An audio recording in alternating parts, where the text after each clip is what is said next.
I was the second person in our family to go to university.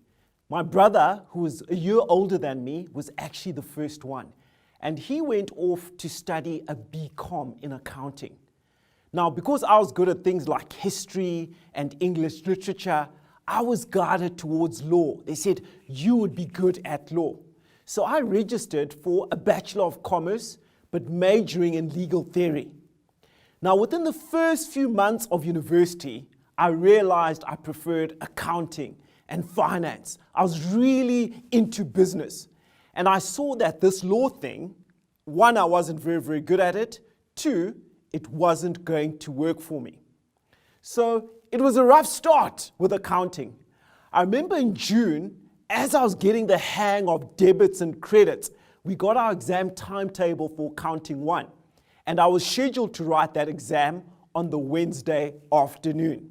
But because I wasn't as studious a student as you guys are, I didn't check my exam timetable for confirmation. And what happened was they actually changed the timing of the exam. So on the day of the exam, I went to breakfast. I was with a few friends and colleagues thinking that the exam was in the afternoon. And I went back after breakfast to do my final revision. About 20 minutes into this, I had a short question I wanted to ask one of my mates. And I went into his room and I knocked on the door. He wasn't there. I went back, tried the question myself, and I figured it out. An hour later, something else came up. So I went to a different friend's room, knocked on his door. He wasn't there. Knocked on a third person's door, and I realized, hold on, something was wrong here. I ran onto main campus, checked the new timetable again, and I realized that they've moved the exam from the afternoon to the morning. Panic attack. Got all my stationery, ran to the exam hall. It was a 3-hour paper. I'd missed 2 hours of it. And when the results came out, I got 28%. So back in university at the time, if you didn't get 40%, you lost your DP. You weren't allowed to carry on. So I had to be a bit entrepreneurial about this. I wrote a letter to the head of the faculty. His name was Professor Surtees. And I said to him, effectively, I missed the exam because I misread the timetable. And that's my fault. I take full responsibility. But I would like to have my DP back because I'm enjoying the subject and I think I'm actually going to pass at the end of the year.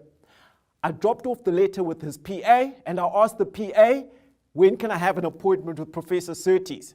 She thought I was a bit uppity, but she said, Thursday at 10 o'clock. On the Thursday at 10 o'clock, I walked into the prof's office. He was sitting there with my exam paper, looking at me very curiously. I explained what happened again. He pulled out my exam paper and he said, you did only 2 out of the 5 questions. I've checked your test results. You weren't doing well, but your marks are improving. How about this deal? If you pass your next test, I will give you your DP back and you can continue. And the next test was about a month away. I got 88% of it. I've ended up as a chartered accountant. I have a PhD in project finance. So if there was hope for me, there's certainly hope for you. And this accounting stuff, this finance stuff, it's much simpler than the accountants make it out to be. Welcome to the finance and accounting module, and good luck.